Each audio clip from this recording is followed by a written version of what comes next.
USA! USA! We have an action-packed hour for you 6 p.m. drivers. Would I rather be feared or loved? Easy, both. I want people to be afraid of how much they love me. Matt Skraby wraps up a full day of live and local sports talk. And that is the whole problem with aliens.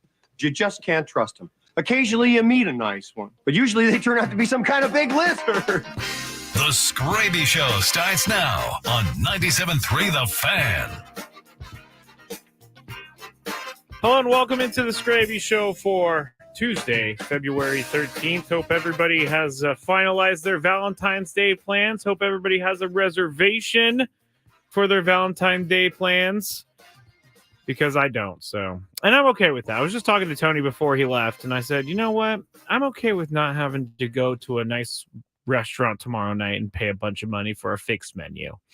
And this is just me being the single guy who's kind of complaining about it, because I probably would have the other tune if I was actually doing something tomorrow night. But I looked at the date today, this morning, and I was like, oh yeah, Valentine's Day.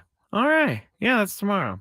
If you have any Valentine's Day plans, I'm not trying to rain on your parade. I promise I'm not trying to rain on your parade. I just don't really celebrate myself. I don't.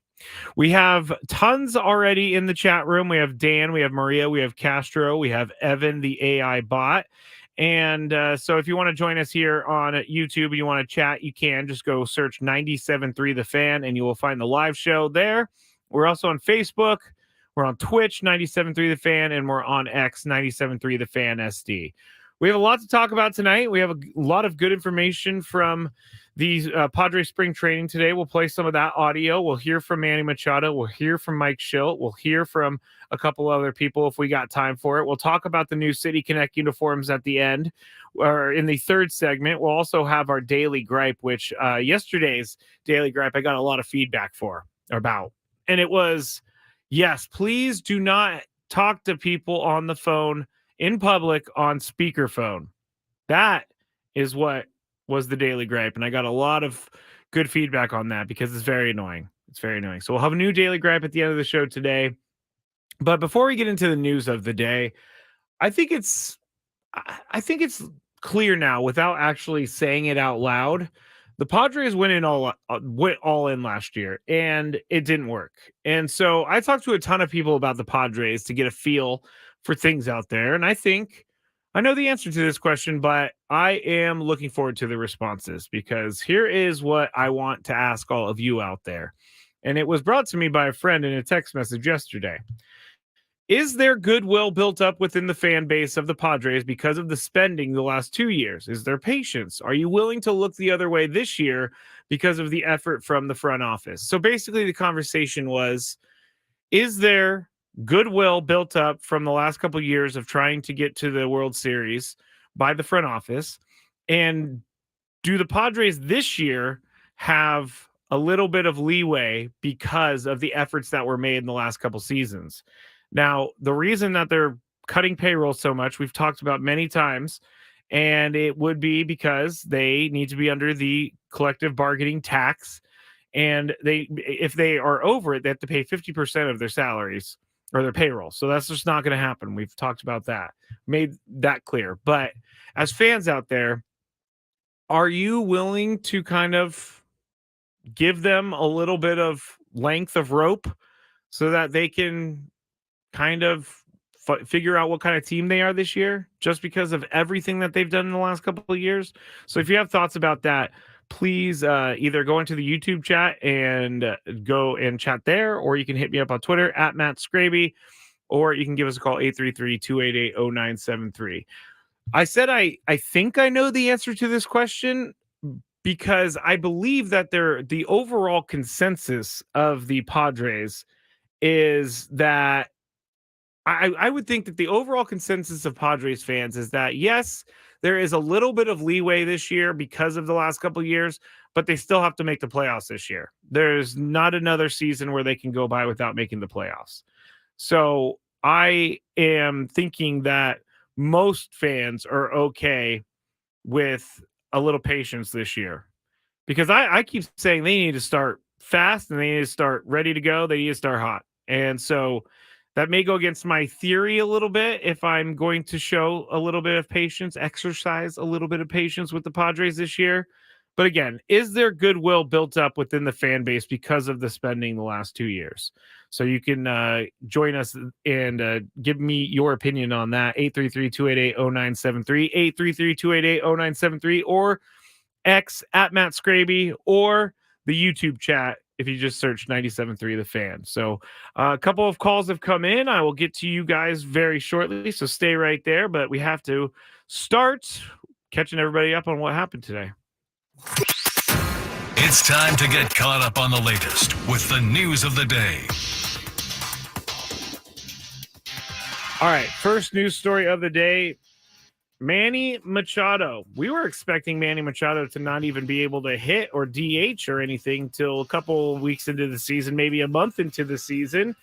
But that's looking like there may be a possibility Manny Machado is able to go to Korea and play in that series. So Manny Machado caught up with the media today, and here's what he said about his injury. Surgery turned out great. Rehab's been going amazing, and feeling good right now. Do you expect to be ready for the start of the season? What do you expect to do in camp? I mean, honestly, no expectations. Just go out there and just how I feel.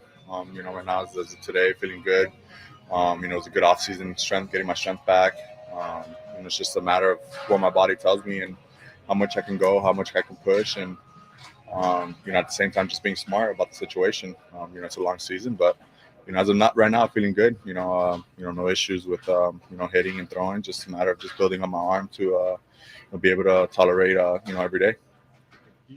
And so there's more clips. If you want to go and watch a bunch of what we did today, or what Sam Levitt did today out in Peoria, just go to @97.3 The Fantasy or go to Facebook, and you can see these clips from the players. But Manny Machado, that is a big surprise to me, at least, because AJ Preller said it as well. Said that Manny Machado is tracking to play in the Seoul series that is supposed to start the season for all of baseball on March 20th, I believe. So that would be great if Manny Machado would be able to DH right game number 1. That's exactly what the news that people wanted to hear, because last year we had some really bad news out of spring training. So we are starting with some good news here for spring training this year. Love it. I love the good news. The second news story of the night would be outfielder Jorge Soler and the San Francisco Giants are in agreement on a 3-year, $42 million contract, according to Jeff Passan. Now, a couple things here. We've talked about Jorge Soler on this very show many times in the short time that we've had this show, and it's something that we talked about at length, and it's kind of annoying to even still talk about it, but we talked about how he was projected around $13-14 million in the free agent market. So Soler actually opted out of a $13 million contract with the Marlins. And so now he only gets $3 million more over the next 3 years.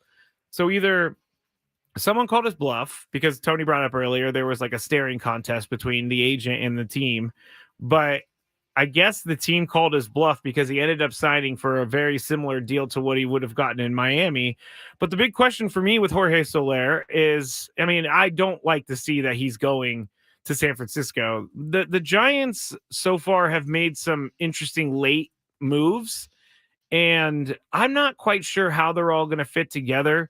But Jorge Soler is going to have to hit in one of the hardest ballparks to hit 81 times a year. It's not easy to hit home runs at, I don't even think it's AT&T anymore, Oracle Park. It's not easy to play in that outfield at Oracle Park. And he may be a DH, we don't know, but he can also play some defense. So I'm looking to see what he can do as a San Francisco Giant before I'm judging the signing, because I kind of was hoping that the Padres would end up going after him at some point. And I also said that he's probably a little bit too pricey for the Padres. So we will try and find out what's happening during spring training for Jorge Soler, see if he's settling in. But I'm looking to see whether or not he can hit in that San Francisco ballpark 81 times a year. He had 30 home runs a couple years. So can he keep it up again? I don't know. I don't think so. I don't know that he can hit 30 home runs playing at that ballpark 81 times a year. So We'll see. Now, the third and final news story of the day, and this one is very, very fun for us because Jenny Kavner, she has come on the show many times. She was a Rockies play-by-play woman, and so now she was named the A's lead play-by-play announcer today, taking on a role in which she will call the majority of the club's games starting with this season. She's going to become the first woman in Major League Baseball history to serve as the club's primary regular play-by-play voice.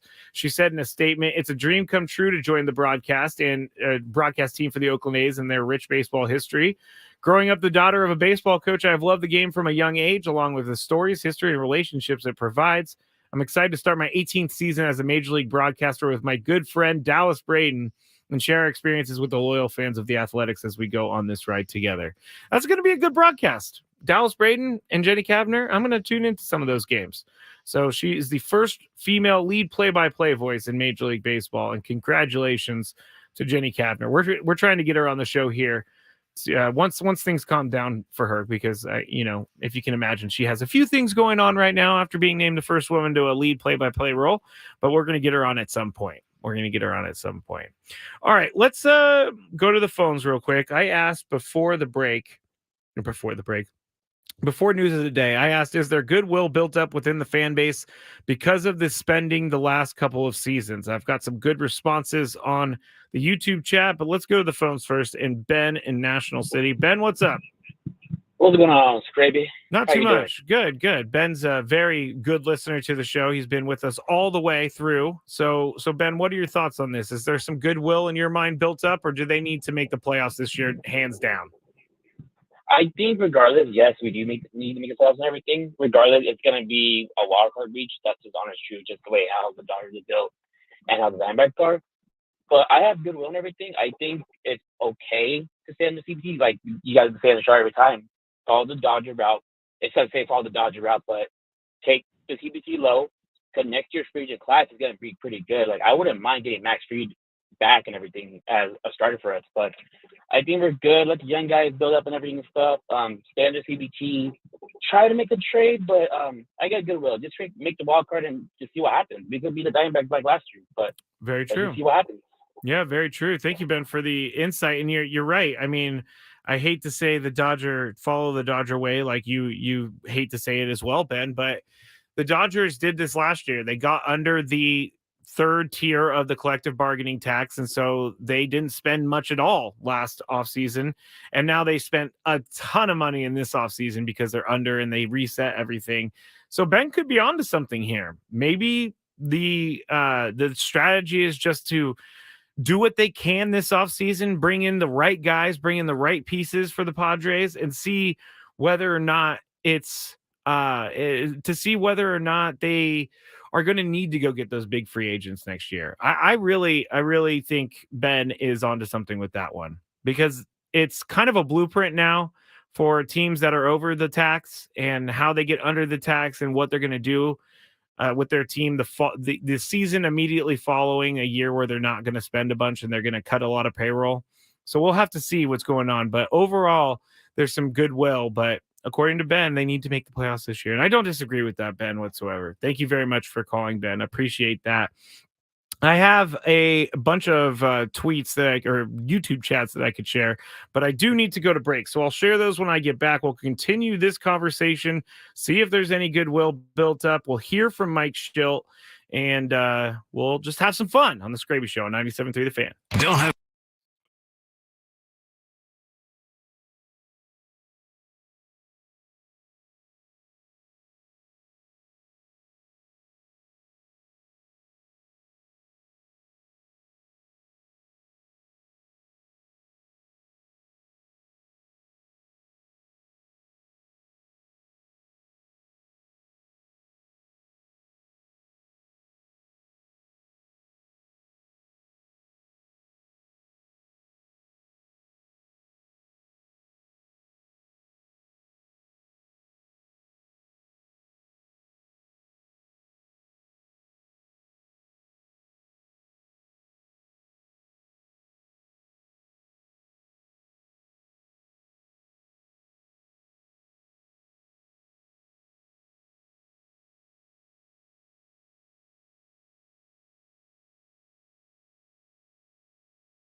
Eagle.com or call 877-WEB-NOW1. That's 877-WEB-NOW1.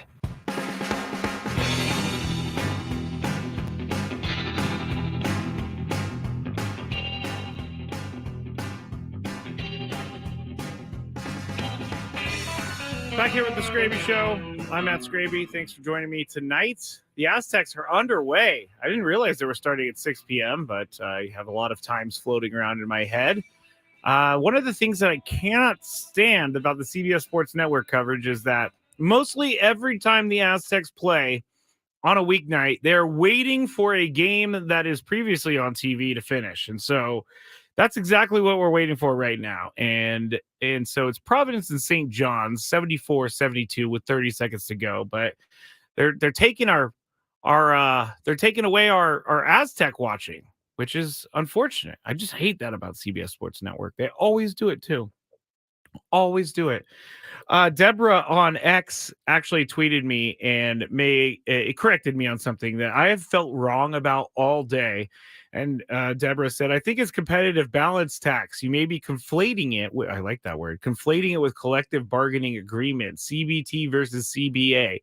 And you are absolutely right. I've been saying that all day long, and it just didn't feel right. But then I Googled it, and it still came up with the CBA. And anyway, long story short, it is the CBA or the CBT, competitive balance tax. That's what it is, not the collective bargaining tax. Why did they put the same two letters in front of each of those, CBT and CBA? It makes it super confusing. And I'm making excuses. Yes, I am definitely making excuses right now for that. All right. Let's go to, I have a call on the line from Tyler. I will get to in just a second, but let's go to the chat real quick and see what we saw over the break. And Castro, about the goodwill built up. Castro says, yes, I don't think I would be here if they didn't spend money in 2020. Okay. So the money being spent all the way back in 2020 is making Castro a little bit more patient with this team. Also a little, have a little bit more faith in this team. Also, of course, actually, I put that one up there. I don't really know that is something that is part of this conversation. Dan says, yes, we have star players on big league roster and farm system is stacked. Let's ride. So, okay, positive there. Anthony says, hey, all we need is better hitting with runners in scoring position and a few more one-run games and we're good. And a few more wins in one-run games and we're good. I agree with that. Things were not good for them in one-run games. That's really hard for me to say, but good addition, Anthony. And then Cactus Man says, I'm sure we can bring in Luke Voigt on a cheap deal and he can play DH. The problem with that is, like, I kind of look to the rest of baseball to tell me where a guy's at. And I haven't really heard much of anything from Luke Voigt. So I don't know why. I didn't think he struggled while he was here, but I didn't think he was enough to be out of baseball. But it seems like he is going to be out of baseball unless he finds a job. I would love having Luke Voigt back on the team if he can hit. But his, the chess boss, that was all good stuff. It was really fun having Luke Voigt here for a little bit. So, all right, let's go to Tyler on the phones. If you want to join us, 833-288-0973, or you can tweet me at Matt Skraby. But Tyler, you were telling me in the break about the Padres, and you have some thoughts about Juan Soto leaving. So what's on your mind? Oh, hey, Skraby. So, I'm actually really happy that Soto and his character is gone and on the other side of the country. What do you mean by his character, real quick? He's fake. Him and Scott Boras, we're going to have to deal with a whole nother year of Juan Soto in the off season. You know, he's going to sign somewhere else, and Boras is going to put him all over TV. And so we got to deal with this bullshit again. You cannot swear again, okay? I said bullshit. Oh, okay. Oh, whew, you scared me for a second. All right. Well, I got you anyway, but go for it. Bullshit. Okay, so thank you. So I think that the only reason Juan Soto played 162 is obviously for contract reasons, but also, you know that tunnel at Petco Park right by left field? Yes. That's the only spot Soto could get in and out of the stadium. His head would only fit through that tunnel. He couldn't go through. He couldn't go through any other spot. Only that spot. So I hope New York has a big tunnel for Juan Soto's head to fit in there. Oh my gosh, that is so funny. Thank you, Tyler, for that. That I was not expecting for the head to fit through the tunnel thing, but that was hilarious. Thank you, Tyler. I think I'm not a fan either of the Juan Soto show or dog and pony parade. I'm not a fan of that. I'm not a fan of huge self promoters, and I guess he's not really self promoting himself because it's all about his agent. But I didn't really ever what's the word? Because I didn't really ever get the feel that Juan Soto knew he was going to put roots down here, and I don't think that's a secret to anyone. I think a lot of people felt like that, but it was kind of apparent a little bit that Juan Soto was looking for his next big deal, and that's about it. And I can't say that the team's going to be better off without him, but I can't say there's going to be less distraction. There's going to be less questions. There's going to be less media heat delivered to the team. Like every day, you have to answer questions about Juan Soto and whether or not he's going to be traded, stuff like that. If he was on the team this year and they were going to trade him at the trade deadline, it would just be a half season full of will they or won't they trade Juan Soto. And that was not fun. It was not fun before in the offseason, and it would definitely not be fun during the season because that would just be a huge, huge distraction. Some of the, let's see, on the chat, Loretta says San Diego was only a stepping stone for Juan Soto. I don't necessarily think it's fair that we could say that as a stepping stone because he did put up some, he did not lead them, but he was a part of that NLCS team. And last year he did what he did. He was up and down, but I can't necessarily say it was a stepping stone. Easy Money on Twitch says there will be room for someone to step up. And that's exactly true. There is room for someone to step up, and there needs to be more room for people to step up because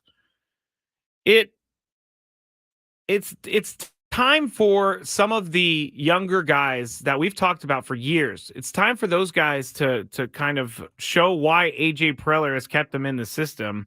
And it's kind of time for those guys to show where the minor league system is at. You can always put ranks together of the minor league system. You can always put Ethan Salas as the best player on the Padres in the Padres system right now, but you never know until you see them play. So I think, and you never know because we haven't had the development here in San Diego that other teams have. And so I want to see some of these guys go through the minor league system and come up and develop in the big leaguers. And so I think we're going to see that with Jackson Merrill. I think that's someone that you're talking about with it step up. But I believe that someone will step up this year. It's if there's going to be any success for the Padres this year, it's not going to be because Fernando hits 40 home runs. I mean, yes, it will be, but you get what I'm saying. It's going to be because of some of the guys on the fringe, some of the bench guys that are going to be able to help out when guys need to take a day off or they're injured, they're not feeling good or whatever. Those are the guys that are going to help the team a lot. And so those are the guys that I think, even though they're not getting paid a lot, they're just as important as everybody else. And they may have less pressure because they're not the main paid guy, but it's still, they have pressure from their teammates. Their teammates are looking up to them or looking at them to do something. And I'm looking forward to seeing which guy steps up. I think it might be Jackson Merrill, but there could be someone else that they bring in here in the next couple weeks. And we could say that person's the one that's going to step up. I have a feeling we're going to see a trade of some names that we're not too familiar with, but we still kind of know who they are. One of those where you're like, oh, I know who that guy is. And then you look up their stats. You're like, okay, you need specific players for specific roles on this team going forward. I saw a video of Garrett Cooper, and he was in the batting cage today. Why isn't Garrett Cooper a part of this team yet? I think Garrett Cooper would be a great DH. he had some moments for the Padres last year. I really do believe in the trade midseason slowdown of a player because it's a lot of extra stuff you have to deal with in your outside life. But I would like to see what Garrett Cooper could do for a full season. I really would. I think it would be fun.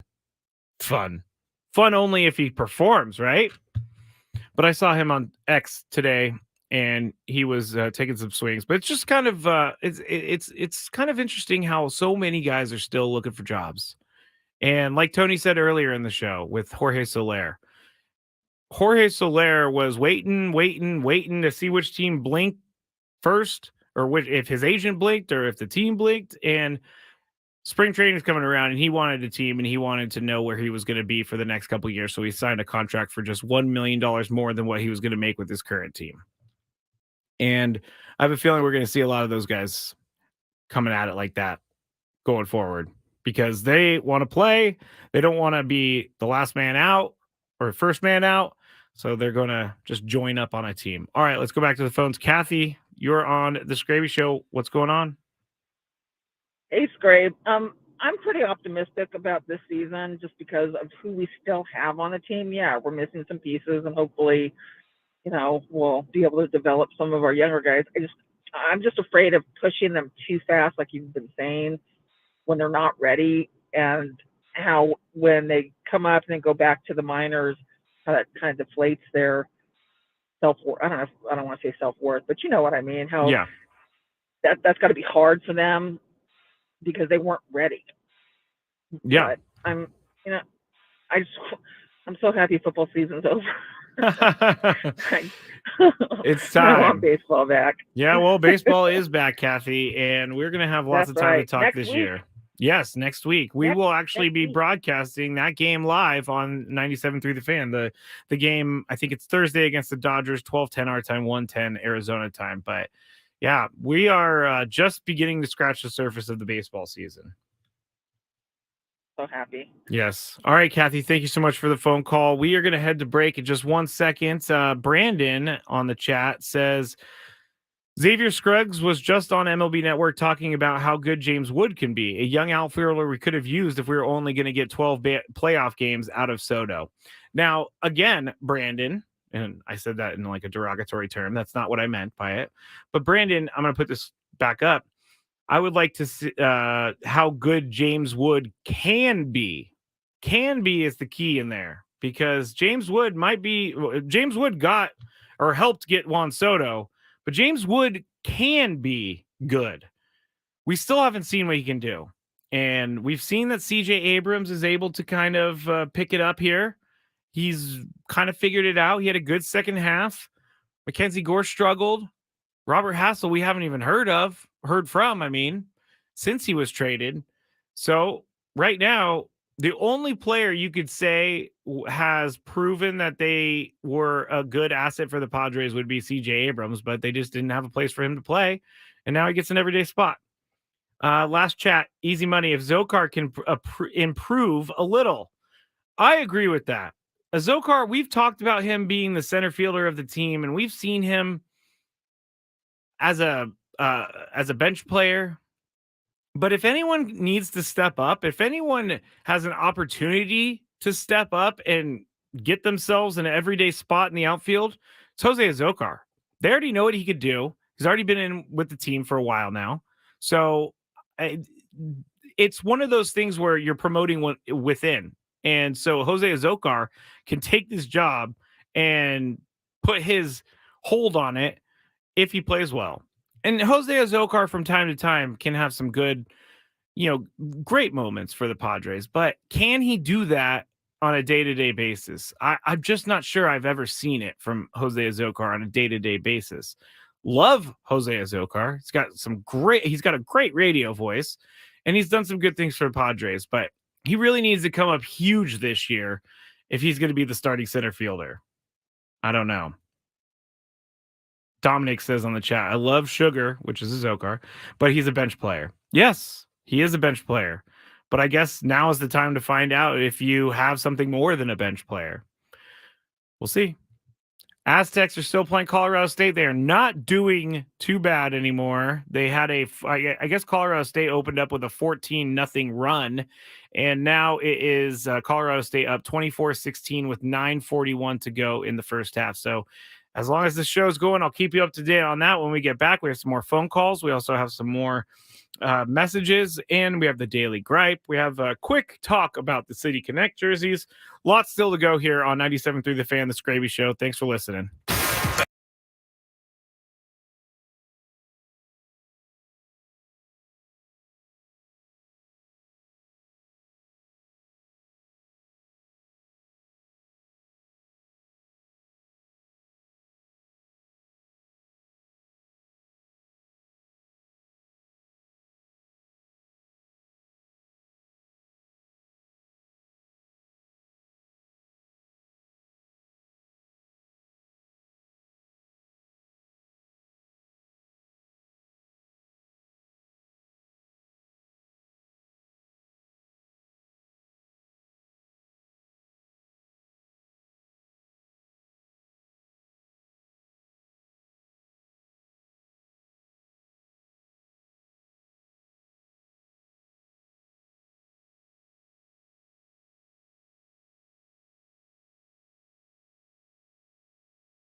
Matt Skraby here with you. Last segment. The chat is raging right now about what to do in center field. Lots of different opinions. Some say trading Grisham may have been a mistake.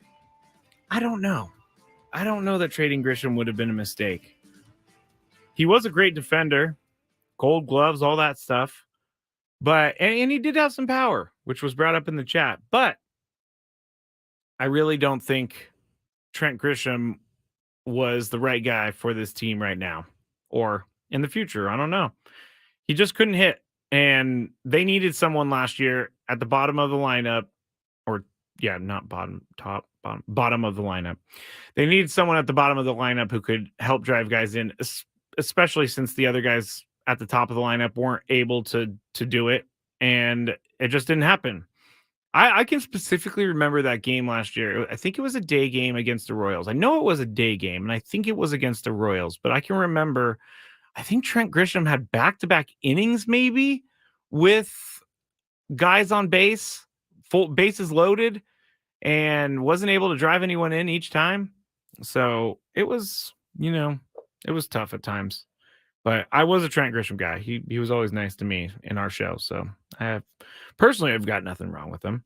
All right, let's go back to the phones real quick. We're going to go to Kevin. Kevin's out there. He wants to talk about the Padres. What's going on, Kevin? Hey, Skraby. How are you, man? Pretty good. Pretty good. What are you thinking about the Padres this season? So let's talk about Grisham. And Grisham and Sugar kind of come from the same cloth. And to quote Tommy Lasorda from back in the day, neither of those guys can hit water if they fell out of a boat.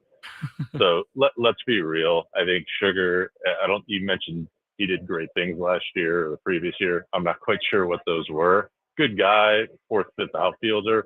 I think the scary thing now with this roster that Preller has put together is this very well might be it in terms of moves. And you are going to see some below average major league or probably minor league players that are non-roster invitees, aka they're cheap, playing probably way too much for our team, being paired with superstars. So the old stars and scrubs lineup. And you know what? If that might win more than 82 games, it's entirely plausible. But it's pretty scary, to be honest with you, because there's going to be a lot of prospects that are going to be forced into probably pretty regular roles. And what happens if Jackson Merrill hits 220 in spring training? Yeah. Right? Yeah. What happens if Oscar Mercado hits 150 in spring training? And I think they're legitimately counting on him to be an outfielder. Yeah. He's a non-roster invitee. Yeah. So just really concerned. And the main point here is I think Preller might potentially wear out his welcome after this year. I hope I'm wrong, but this very well could be it. All right, Kevin, thank you for calling in. Those are some good thoughts. And when I say Azokar did good things, Azokar did good things when he got the opportunity to do it. So it wasn't like he was a liability when he came in the game. And so maybe I sugarcoated it a little bit with he did some great things, but he wasn't a liability. I'm with you on the stars and scrubs. I think that it can work, and I think that's what we were searching for a little bit last year. We were searching for more of a mix. So I guess maybe AJ Preller was thinking, well, I think mostly the payroll determined what the Padres were going to do in this offseason. And if this indeed is the last move, or if we've already seen the last move, then I will be very surprised that they wouldn't make any other moves to kind of bolster the bench, bolster the starting lineup. I don't know that Azokar. I guess I'm just gonna say it. Azokar is not an everyday player, and it's not like that controversial of an opinion, but I think they need to find someone else. And in the YouTube chat, there was a great conversation going on, and it was about Grisham and Azokar. And Grisham was a great defender, and he had a little bit of power, but he couldn't hit. Azokar doesn't have the power when he does hit. And I think that makes a big difference, because you can't count on Azokar to have a big slugging day or a big slugging percentage for the year, because he's not going to hit home runs. He may hit some doubles and triples, but I don't know that we're going to see that's going to be enough for him on an everyday basis. A center fielder needs to be able to hit home runs, at least more than 10 to 15 home runs in a year. Maybe I would have to go and look at the averages, honestly, but I would think that let's see what Trent Grisham hit in the home run range last year, because I would think if the Padres could replace Trent Grisham's home runs with at least some on base, it doesn't necessarily need to be home runs, but Trent Grisham last year, he hit 13 home runs in 555 plate appearances. So if you can get a guy who hits 15 to 20 home runs in center field, who hits about 240, I would take that all day. I don't know that Jose Azocar is going to be able to hit 240 with 15 to 20 home runs. That's the 15 to 20 home runs is just not going to happen in my mind. In his career, he's only hit 2 home runs. And he in his 2-year career, he's also averaging 249 at the plate, which is better than Trent Grisham, but he's also got a lot less plate appearances. So if we're counting on, like Kevin said, Mercado and Azocar, I think that's a little bit concerning to me. It's a little bit concerning. And also a point that was made on the chat was, if they're going to trade Trent Grisham away, they must have had a plan. They must have had some sort of backup plan or emergency plan, break glass in case of emergency for when they traded Trent Grisham. And so far, we haven't seen what that plan is, but we're going to know on opening day what that plan was. And if it's to keep the team where it is right now, I don't know that's the best decision for the team. I don't know that you can go into the season with Jose Azocar as your everyday player. Think about if you go with Fernando and right, and then you have Jurickson Profar in left, and then you have Azocar in center field. I am not confident in that center field or in that outfield. That does not move any needles for me. Jurickson Profar, we talked about it yesterday. Good player, but probably not the guy that's going to put up a ton for them. He's a good clubhouse guy. Again, I was accused last night by some people that I didn't like Profar, and that's why I was talking trash about him. Was not talking trash about Jurickson Profar. Just said, I don't think this is... I felt like it was a little bit underwhelming of a signing that we've been waiting for. But if they don't have a plan, I feel like they're going to have to get a plan by the trade deadline, because they're going to find themselves in a little bit of a hole if they have Jose Azocar in center field. Now, Michael Taylor was someone that was mentioned on the chat. Michael Taylor has been mentioned many times on Gwen and Chris. So we'll have to see about that. I'm kind of working on a unofficial who should they sign off the free agent list. I might bring that to everybody tomorrow, but there's a couple guys that are out there that are flyers. They're not by any means going to be players that are going to change the fortunes of your team. But for what they cost and for what they can bring to the team, I think possibly they could do some good. But we also saw, I mean, every team has these swings and misses, no pun intended, on players. We saw Ben Gamel last year. He was, not what they were looking for. There was, why am I forgetting the guy? Mazzara? Is that his name? Nomar Mazzara? I think I'm saying the last name wrong, but he was there. Didn't really work out. There's just been a lot of guys that came in. Adam Engel, I think he only played one game and then had to, then he was released by the team.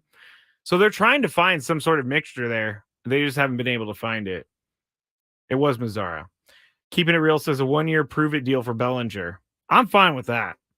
I don't know that he's fine with that, but I am fine with that. At this point, you bring in Cody Bellinger. I just don't think it's ever going to happen.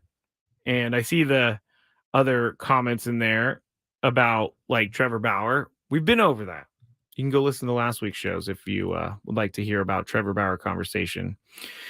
All right. Hayden says, Matt Scraby on X, if you want to tweet me at Matt Scraby. Hayden says, I don't think the Padres need a true DH. People forget we didn't have one in 22, and that season went pretty well. This isn't a team built to outpower other teams. It's built to outplay. Our DH will be situational and designed to be a guy who is going to get doubles. I can agree with that. I mean, I don't think the DH needs to be a big bomber every time. I don't think the DH needs to just be a home run hitter or strikeout guy.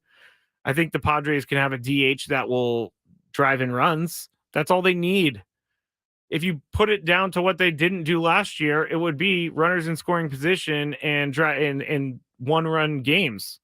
So all you need is a guy that's going to help you. You don't need a Barry Bonds type DH. But there's not many guys out there for the DH purposes. We talked about Luke Voigt earlier. I mean, he's not being looked at by many teams. We're going to keep throwing around names until we get something to stick, guys. We're just going to keep throwing it up against the wall and see what we come out with on the other side. Cactus Man brings up Josh Naylor.